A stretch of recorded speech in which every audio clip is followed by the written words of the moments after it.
Hello అండి.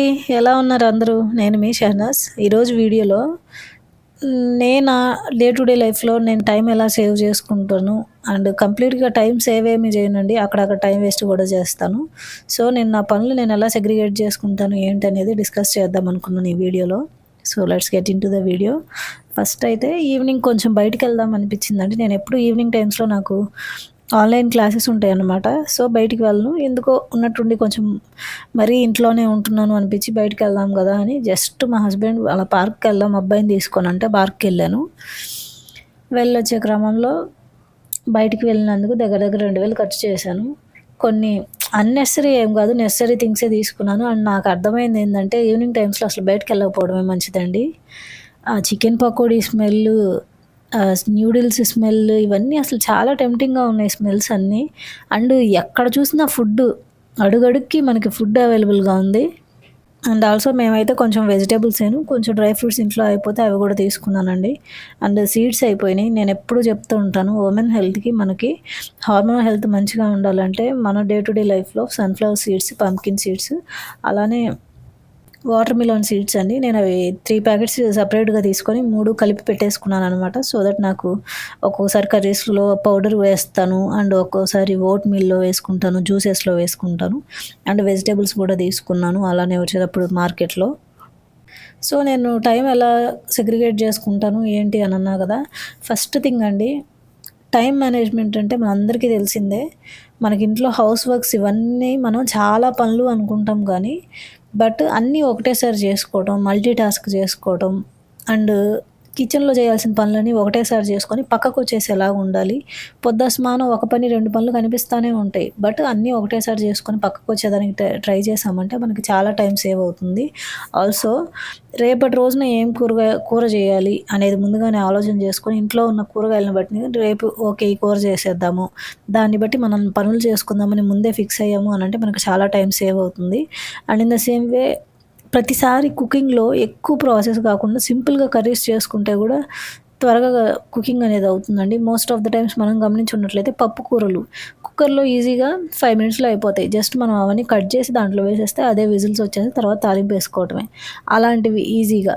లేదా ఏదైనా కర్రీ చేసుకోవాలనుకుంటే సింపుల్‌గా అంతేగాని ఎక్కువ మసాలాలు, స్పైసెస్ వేసి, ఎక్కువ ప్రాసెస్ చేసి, మళ్ళీ ఉడకబెట్టి, మళ్ళీ కర్రీ చేసి, మళ్ళీ తాలింపు విడిగా ఏసి ఇలా గాకుండా ఏదైనా సింగిల్ ప్రాసెస్‌లో కర్రీస్ అయిపోయాయి మనం సెలెక్ట్ జేసుకోవడం వల్ల గూడా మనకి చాలా టైం సేవ్ అవుతుందనమాట. అండ్ అనదర్ థింగ్ ఏంటంటే ఇప్పుడు గ్రోసరీ షాపింగ్ గానీ, ఇలాంటివన్నీ మనకి ఇంట్లో కావాల్సిన గ్రోసరీస్ అన్నీ మనం ఒక బుక్ నేనైతే డైరీ మెయింటైన్ చేస్తానండి. ఎప్పుడేం కావాల్సొస్తే అది వెంటనే రాసేసుకుంటాను. సో దట్ అది మనకి నెసెసరీ ఉందా అని ఒక 2 డేస్ చూసి గట్టిగా మనకు అవసరం అనుకుంటే మాత్రమే కొంటాను. అండ్ నేను మినిమలిస్టిక్ వే ఆఫ్ అప్రోచ్‌ని ఫాలో అవుతానని మీ అందరికీ తెలిసిందే. అన్నెసెసరీ థింగ్స్ కొనను అండ్ మా హౌస్ గూడా మీరు అంతకుముందు హోమ్ టూర్ వీడియోలో నేను చూపిచ్చాను. అన్నెసెసరీ థింగ్స్ నా దగ్గర ఉండవు గాబట్టి ఇవి ఎక్కువగా అన్నెసెసరీగా సర్దాల్సిన అవసరం గానీ, వాటిని మళ్ళీ ఆర్గనైజ్ చేయాల్సిన అవసరం దగ్గర గూడా నాకు చాలా వరకు టైం వేస్ట్ అవ్వదు. అండ్ ఇంకొకటి నాకు రేపు ఏ ఆన్‌లైన్ క్లాసెస్ ఉన్నాయి, ఓకే. ఏ టైంలో ఉంటాయి అనేది నాకు ముందుగానే టైం తెలుసు గాబట్టి, కరెక్ట్‌గా ఆ టైం కల్లా నా పనులన్నీ అయిపోయి, నేను ఆ టైంకి వాళ్ళ ముందు ప్రెజెంట్ అయ్యేలాగా నన్ను నేను నా మైండ్ పీస్‌గా, ఫుల్‌గా ఉండేలాగా ఒక హాఫ్ అన్ అవర్ ముందే పనులన్నీ చేసుకునేలాగా నేను నా డేని ప్లాన్ చేసుకుంటానండి. మోస్ట్ ఆఫ్ ద వర్క్స్ అన్నీ ముందు రోజు నైటే చేసి పెట్టుకుంటాను. సో దట్ నెక్స్ట్ డేకి ఎక్కువగా మనకు టైం వేస్ట్ అవ్వదు. ఆలోచిస్తా ఏది జేయాలి, ఏది జేయాలని ఎక్కువ ఆలోచన అనేది టైం వేస్ట్ చేయననమాట. అన్‌మెటీరియలిస్టిక్ థింగ్స్ కోసం. అండ్ ఆల్సో కర్రీ లేదు అంటే జస్ట్ కందిపప్పు ఉంటే దానితోటి పప్పుచారు, టమాటా పప్పు అలా ఏదో ఒకటి చేసేద్దామని ముందు రోజే ఫిక్స్ అవుతాను. అంతేగాని నెక్స్ట్ డే టైం వేస్ట్ చేసుకోను. సో దట్ మనకు తెలియకుండానే చాలా టైం వేస్ట్ అవుతుంది. అవ్వకుండా ఉంటుందనమాట. అండ్ ఆల్సో వెజిటబుల్స్ తెచ్చుకున్నప్పుడే మనం ఆర్గనైజ్ చేసుకునే విధానం. త్వరగా పాడైపోవు అనుకుని ముందుగానే కింద షెల్ఫ్స్‌లో పెట్టేసుకొని త్వరగా పాడైపోతాయి అనేవి పైన పెట్టుకున్నామంటే వాటిని కుక్ చేసుకోవడానికి యూజ్ చేసుకోవచ్చు. అండ్ ఆల్సో హౌస్ క్లీనింగ్ విషయంలో అండి, ఒకప్పుడు నేను కొంచెం ఓసీడీకి చాలా దగ్గరగా ఉండేదాన్ని. క్లీన్ చేసిందే మళ్ళా మళ్ళా క్లీన్ చేయడం, కొంచెం ఏదైనా డస్ట్ అనిపించినా గానీ పొద్దస్తమానం క్లీన్ చేయటం, అలా క్లీనింగ్ దగ్గర చాలా టైం వేస్ట్ చేసేదాన్ననమాట. తర్వాత నాకు అర్థమైంది నేను డేని ప్రొడక్టివ్‌గా ప్లాన్ చేసి, ఏదైనా కొత్తది నేర్చుకుందాము, చదువుకుందాము లేదా ఇంకేదైనా హెల్తీగా మన మీద మనం టైం ఇన్వెస్ట్ చేద్దాము అనే దాని మీద నేను ఆలోచన విధానం చేయకుండా పొద్దుస్మానం హౌస్ నీట్గా ఉండాలి, ఎక్కడ ఏ దుమ్ము ఉండకూడదని క్లీన్ చేసిందే మళ్ళీ మళ్ళీ క్లీన్ అది కూడా ఒక రకమైన డిసార్డర్ అండి, ఓవర్ క్లెన్సింగ్ డిసార్డర్. అది ఉన్నా కూడా చాలా ఇబ్బంది అండి, అసలు కొంచెం కూడా పీస్ఫుల్గా ఉండమన్నమాట. పొద్దుస్మానం క్లీన్ చేసిందే మళ్ళీ మళ్ళీ క్లీన్ చేయటం, మళ్ళీ చూసుకుంటూ ఉండడం, కొంచెం మట్టి వచ్చినా మళ్ళీ క్లీన్ చేయటం, ఇవన్నీ తెలియకుండానే మనల్ని చాలా టైం వేస్ట్ చేసి మనం మెంటల్గా కూడా డిస్టర్బ్ చేసే థింగ్స్. అలా కాకుండా ఒక రొటీన్ పెట్టుకో, నేను మార్నింగ్ క్లీన్ చేస్తాను ఇంక అంతే వదిలేసేయి, పిల్లలు అన్నాక రోత చేస్తారు, రోజు చేస్తే అప్పుడు క్లీన్ చేసుకోవచ్చు అండ్ మళ్ళీ ఈవినింగ్ క్లీన్ చేసుకుందాం. అంతేగాని పొద్దుస్మానం క్లీన్ చేసుకుంటా ఉండి అక్కడే టైం వేస్ట్ చేసుకున్నాం అంటే మనకు తెలియకుండానే చాలా టైం వేస్ట్ అవుతుంది. అండ్ థింగ్స్ని ఆర్గనైజ్ చేసుకునే దగ్గర కూడా అండి, మనం ఎక్కడ ఉండాల్సిన థింగ్స్కి వాటికి ఒక స్పెసిఫిక్ ప్లేస్ పెట్టేసి ఇంట్లో అందరికీ మనం తెలిసేలాగా చేసేసామంటే పిల్లలు కూడా మనల్ని చూసి ఫాలో అవుతారు. ఇప్పుడు ఫర్ ఎగ్జాంపుల్ కీస్ కానీ, హౌస్ కీస్ కానీ, లేదా వాట్ ఎవర్ ద థింగ్స్ కిచెన్లో ఉండాల్సింది కిచెన్లోనే ఇక్కడే పెట్టండి, ఎక్కడ తీసిన వస్తువు అక్కడే పెట్టండి, యూస్ చేసిన వస్తువులన్నీ షింక్లో పెట్టండి అని మనం వాళ్ళకి నేర్పించామంటే మనకు తెలియకుండానే చాలా టైం సేవ్ అవుతుందండి. అండ్ పిల్లల విషయం మెయిన్గా, పిల్లలకి మనం చిన్నప్పటి నుంచే ఇలా పనులు చేయాలి, ఇది చేసిన తర్వాత ఇలా నీ అంతట నువ్వే హ్యాండ్ వాష్ చేసుకో, నీ ప్లేట్ తీసుకో, నీ గ్లాస్ తీసుకొని నువ్వే వాటర్ తాగు అని మనం నేర్పించామంటే ప్రతిదానికి మన మీద డిపెండ్ అవ్వకుండా ఉంటారు. సో దట్ వాళ్ళకు కూడా ఇండిపెండెన్సీ అనేది పెరుగుతుంది, మనకు తెలియకుండానే చాలా టైం సేవింగ్ కూడా అవుతుంది అనమాట. అండ్ డీక్లటర్ చేయడం కూడా నేర్చుకోవాలండి. కొంతమంది పిసినారితనంతో వస్తువు పని చేయదు, అవసరం లేదు, దానివల్ల మనకి ఏ యూజ్ లేదు, అది వేస్ట్ వస్తువు అని తెలిసినా కూడా ఇంట్లో అన్నీ అలానే స్టోర్ చేస్తూ ఉంటారనమాట. దానివల్ల ఇంట్లో చెత్త పెరిగిపోయి ఇంట్లో డస్ట్ కూడా ఎక్కువ వస్తుంది. నేనైతే ఇంట్లో అసలు పనికిరాని వస్తువులు, అవసరం లేని వస్తువుల్ని ఉంచను, అసలు ఇంట్లో కూడా తేనివ్వనన్నమాట. ఏదైనా ఎప్పటికప్పుడు పడేస్తాను, దానివల్ల మనకు అవసరం లేదు, చెత్త పాడైపోయింది అని ఉంటే పడేస్తానన్నమాట. అండ్ క్లీనింగ్ విషయంలో ప్రతిరోజు హౌస్ క్లీన్ చేసేటప్పుడే నేను కొంచెం డీప్ క్లీనింగ్ చేస్తాను అనమాట. సో దట్ మనం మళ్ళీ మంత్లీ వన్స్ అట్లా నేను హౌస్ మొత్తం బూజులు దులపడం, డీప్ క్లీనింగ్ చేసుకుంటాను. అలాంటప్పుడు నాకు 1/2 అవర్ టు 1 అవర్ లోపే అయిపోతుంది. బికాస్ మేము ఉండేది స్మాల్ హౌస్ కాబట్టి నాకు క్లీనింగ్కి చాలా త్వరగా అయిపోతుంది. And in the same way ప్రతిరోజు కూడా నీట్గా ఉండేలాగా చూసుకుంటాను. అలాగని ఓవర్ క్లీనింగ్ చేయను, అలాగని అండర్ క్లీనింగ్ కూడా చేయను, ఎంతవరకు అవసరమో అంతవరకు చేస్తాను అనమాట. అండ్ గ్రోసరీస్ కూడా అండి, ఈ రోజుల్లో మనం ప్రతిదీ బయటికి వెళ్ళి కొనుక్కోవాలని లేదు, ఆన్లైన్ షాపింగ్ చేయడం వల్ల కూడా మనకు చాలా వరకు టైం సేవ్ అవుతుంది. అండ్ క్లాత్స్ విషయంలో కూడా అండి, బట్టల్ని మనం కరెక్ట్గా రొటీన్ పెట్టుకొని, ఇప్పుడు ఫర్ ఎగ్జాంపుల్ మేమైతే రోజు మార్చి రోజు నేను బట్టలు వేస్తానండి వాషింగ్ మిషన్లో. వేసిన వెంటనే అవి తీసి అప్పటికప్పుడు ఆరగానే వెంటనే బట్టలు మడతేసి షెల్ఫ్స్లో పెట్టేస్తాను అనమాట. సో దట్ మా పిల్లలు కానీ, మా హస్బెండ్ కానీ ఎవరికి అవసరమైనప్పుడు వాళ్ళు నన్ను అడగకుండా వాళ్ళే తీసుకుంటారు. అండ్ ఎక్కువగా టైం వేస్ట్ కానివ్వను, వాళ్ళకి కన్ఫ్యూజ్ అయ్యేలాగా చేయనన్నమాట. ఎక్కడిదక్కడ మనం ఆర్గనైజ్డ్గా సెట్ చేసాము అని అంటే ఏ వస్తువు కావాలంటే అక్కడికి వెళ్ళి వాళ్ళు చూసుకుంటారు, వాళ్ళకు కూడా ఒక ఐడియా ఉంటుంది, ఓకే ఇది ఇక్కడ ఉంటుంది, ఇది ఉంటుంది, ఇంకా మనం మన మమ్మీని అడగనక్కర్లేదు, కన్ఫ్యూజ్ అవ్వనక్కర్లేదు అని వాళ్ళు కూడా తెలుసుకుంటారు అనమాట. అండ్ వన్ మోర్ థింగ్ అండి, పెళ్ళైన తర్వాత మనం చదువుకోవటం ఇవన్నీ కష్టము అనుకుంటే అస్సలు కాదండి. మనం ఎప్పుడైతే ప్రజెంట్ మూమెంట్లో ఏ పని అయితే చేస్తున్నామో దాంట్లో మనం 100% ఇవ్వడం మనం నేర్చుకున్నామో అస్సలు డిఫికల్ట్ కాదు అని నాకు అనిపించింది. ఒకప్పుడు నేను చేయలేను అనుకునేదాన్ని. నేను ప్రెగ్నెంట్గా ఉన్నప్పుడు మా మదరు, నువ్వు మళ్ళీ చదువుకో, గవర్నమెంట్ జాబ్ వచ్చే అవకాశం ఉంటుంది కదా, హెల్త్ ఫీల్డ్ వైపు ఇలా వెళ్ళు అని నాకు చెప్పినప్పుడు నేను చాలా చిరాకు పడ్డానన్నమాట. నేను ఇప్పుడే ప్రెగ్నెంట్గా ఉండి కని ఉంటే ఇలాంటప్పుడు నాకు ఇలాంటి అడ్వైస్ ఇస్తుంది ఏంటి అని చిరాకు వచ్చింది. బట్ టైం గడిచే కొద్దీ రోజులు ఒకటేలాగా ఉండవండి. ఆ టైంలో మనకున్న బర్డెన్ పిల్లలు పెద్ద అయ్యే కొద్దీ ఉండదన్నమాట. మనకి ఫ్రీ టైం ఉంటుంది. బట్ మనం నేర్చుకోవాల్సింది ఏంటంటే ప్రజెంట్ మూమెంట్లో ఉండడం మనం నేర్చుకోవాలి. ఇప్పుడు ఫర్ ఎగ్జాంపుల్ నేను హౌస్ వర్క్ చేస్తున్నానంటే హౌస్ వర్కే చేస్తా. కర్రీ చేసేటప్పుడు ఆ కర్రీని పర్ఫెక్ట్గా ఎలా చేయాలి అని దాని మీదే నేను కాన్సన్ట్రేషన్ ఉంటుంది. కానీ నేను క్లాస్ చెప్పే వాళ్ళకి ఇది చేయాలి, అది చేయాలని, లేదా నేను ఇది చదువుకోవాలి, నాకు ఈ ఎగ్జామ్స్ వస్తున్నాయి అని ఆలోచన అప్పుడు చేయను.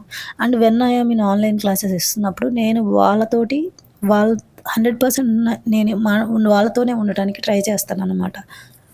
అండ్ ఒక పని చేస్తూ ఇంకో దాని గురించి ఆలోచించడం, ఇంకో దాని ప్రజెంట్ మూమెంట్లో ఉండకుండా ఆ మూమెంట్లో మనం టైం స్పెండ్ చేయకుండా ఇంకో దాని గురించి ఆలోచిస్తున్నాం అంటే మనకు కన్ఫ్యూజన్ పెరిగిపోతుంది, టైం వేస్ట్ అవుతుంది. అండ్ ఆ ప్రెజెంట్ మూమెంట్ని కూడా మనం కరెక్ట్గా ఎంజాయ్ చేయలేం. అనేది సేమ్ అప్లైస్ టు ఎడ్యుకేషన్ కూడా. పెళ్ళైన తర్వాత చదువుకోవాలి అనుకొని డైలీ ఒక 1 అవర్ పెట్టుకొని చదువుకుంటే చాలు, that's more than enough. And మనం అనుకుంటాము చదువుకోవడం అంటే గంటలు గంటలు ప్రతిరోజు 8 గంటలు చదువుకుంటారేమో అని. అస్సలు అవసరం లేదండి. రోజుకి నువ్వు టైం పెట్టుకొని నేను ఇంత టైం, ఈ టైంలో నేను ఇది చేస్తాను, ఈ 1 అవర్ ఇది, ఈ 1 అవర్ నేను నాకు కేటాయించుకుంటాను, ఎక్సర్సైజ్ చేసుకుంటాను. సేమ్ అండి, ఇప్పటికీ కూడా హెల్త్ ప్రాబ్లమ్స్ని అవాయిడ్ చేయడానికి నా వర్కౌట్స్ నేను చేసుకుంటాను, టైం ఫిక్స్ చేసుకుంటాను, ఆ టైంలో వర్కౌట్సే చేసుకుంటా. అంతేగాని నాకు అక్కడ కుకింగ్ ఉంది, ఇది ఉంది, అది ఉందని ముందుగానే ఆలోచించుకోను. బట్ వంట విషయంలో మాత్రం కొంచెం ముందుగానే జాగ్రత్తలు తీసుకుంటా. ఎందుకంటే ఏదున్నా ఏది లేకపోయినా కొన్ని అటు ఇటుగా నా క్లాసెస్కి తగ్గట్టుగా నేను నా రొటీన్ని ఫిక్స్ చేసుకుంటాను. బట్ వంట విషయంలో మాత్రం ఇంట్లో ఎటువంటి డిస్టర్బెన్సెస్ రాకూడదని ఎర్లీ మార్నింగ్ లేవగానే నేను చేసే పని ఏంటి అంటే వంట చేసేస్తాను ఫస్ట్. సో దట్ నాకు రోజు మొత్తంలో నా క్లాసెస్కి తగ్గట్టుగా నేను నా రొటీన్ని ఫిక్స్ చేసుకుంటాను. అండ్ రిమైనింగ్ టైమ్స్లో నేను వంట చేసేటప్పుడు అట్లా ఇట్లా వీడియో రికార్డ్స్ చేసుకొని తర్వాత నేను ఒక కాన్సెప్ట్ అనుకొని దాని గురించి మాట్లాడాలి అని దానికి వాయిస్ ఓవర్ ఇచ్చి ఇలా వీడియోస్ అప్లోడ్ చేస్తూ ఉంటాను. నేను నా డేనైతే ఇలా సెగ్రిగేట్ చేసుకుంటానండి నా వర్క్స్ విషయంలో. అండ్ ఇంకొకటి ఏంటంటే పార్ట్నర్తో హెల్ప్ తీసుకోవటం అండి. And most of the women ఏం చేస్తామంటే మనం మగవాళ్ళు బయట జాబ్ చేసి వచ్చారుగా ఏం పని చేస్తారులే అని చెప్పేసి మొత్తం పని వాళ్ళ మీద వేసేసుకొని ఎంత బర్డెన్ అయినా కానీ ఆ పని వాళ్ళే చేసుకొని ఇబ్బంది పడతా హెల్త్ ప్రాబ్లమ్స్ తెచ్చుకుంటారు. కానీ పనులను షేర్ చేసుకుందాము, ఇంట్లో అంతా ఈక్వల్ రెస్పాన్సిబిలిటీ, నా ఒక్కదాని రెస్పాన్సిబిలిటీనే కాదు అని ఆలోచన విధానాన్ని తెచ్చుకోరు అనమాట. బట్ నేనైతే అలా కాదు, పనులు ఎక్కడ సెగ్రిగేట్ చేసుకోవాలో అక్కడ చేసుకుంటాము. తనకు టైం ఉన్నప్పుడు అబ్బాయికి బాత్ చేయించడం అలాంటివి చేస్తాము. And once in a while time ఉండదు, అలాంటప్పుడు నేనే చేస్తా. లేదా కుకింగ్లో హెల్ప్ తీసుకుంటాను తన ఇంట్లో ఉంటే. ఏదో ఒక విషయంలో ఇంటి పనులని కూడా మేము సెగ్రిగేట్ చేసుకోవడానికి దానికి ట్రై చేస్తాము. అండ్ మల్టీ టాస్కింగ్ అన్నా కదా, మల్టీ టాస్కింగ్ మాత్రం ఓన్లీ కిచెన్ దగ్గర మాత్రమే నేను చేస్తానండి. అంటే అన్నం ఒకసారి, కూర ఒకసారి, పాలు ఒకసారి, లేదా ఇంకా టిఫిన్స్కి కావాల్సిన నానబెట్టటాలు, బ్యాటర్స్ కోసం మనకి తెలిసిందే కదా చాలా వర్క్ ఉంటుంది చట్నీస్ కోసం అని, అన్నీ ఒకటేసారి చేస్తాను. కర్రీ అవుతున్నప్పుడే ఒక పక్కన నానబెట్టేసేయడము. అండ్ ఆల్సో చట్నీస్కి కావాల్సిన పల్లీలు ఇవన్నీ ఒకటేసారి వేపేసుకుంటాను అనమాట. సో దట్ మనకి చట్నీస్ అయిపోయిన వెంటనే చట్నీస్ చేసుకోవచ్చు. అండ్ ఆల్సో అల్లం వెల్లుల్లి పేస్టులు ఇలాంటివి మనం బల్క్గా కొంచెం చేసి పెట్టుకున్నామంటే ప్రతిసారి చేసుకునే పని లేకుండా కర్రీస్ అనేది త్వరగా అయిపోతాయి. ఆల్సో మనకి ఎప్పుడైనా ఫ్రీ టైం ఉన్నప్పుడు పార్ట్నర్స్తో మాట్లాడుతూ చిన్నుల్లిపాయలు ఉంటాయి కదా, అవి చేసి పెట్టుకున్నామంటే మనకు నెక్స్ట్ టైం కర్రీస్ చేసుకునేటప్పుడు ఈజీగా అయిపోయిద్ది అనమాట. సో ఇలాంటి చిన్న చిన్న పనులు చేసుకుంటాను ముందే. అండ్ ఇంకోటి ఏంటంటే రైస్ కానీ, ఆయిల్స్ కానీ, ఇంట్లో సరుకులు కానీ ఉన్నట్టుండి సడన్గా అయిపోయినాయి అని అంటే అయిపోయిన ప్రతిసారి అది కంపల్సరీ ఉండాల్సిందే అని వెళ్ళి తెచ్చుకొని మరి ఒకప్పుడు కర్రీస్ అలా చేసి అక్కడ కూడా చాలా టైం వేస్ట్ చేసేదాన్ని. నేను చెప్పాను కదా ఒకప్పుడు కొంచెం ఓసిడి క్యాండిడేట్ అని. అంటే ఏంటంటే ఏదైనా కర్రీ చేద్దాము అనుకున్నాము, ఇప్పుడు దాంట్లో ఏదో ఒక టమాటానో లేదా కరివేపాకో ఏదో తగ్గింది, అల్లమో ఏదో తగ్గింది. అది తగ్గింది అంటే ఇంకా దానికోసం వెళ్ళిపోయి కొనుక్కొని తీసుకురావడం, లేదా పక్కింటి వాళ్ళ దగ్గర కానీ అలా అడిగి తీసుకోవడం, ఇలా ఏదో ఒకటి చేసేదాన్ని అనమాట. తర్వాత నాకు అర్థమైంది ఇదంతా ప్రాసెస్లో చాలా టైం వేస్ట్ అవుతుంది.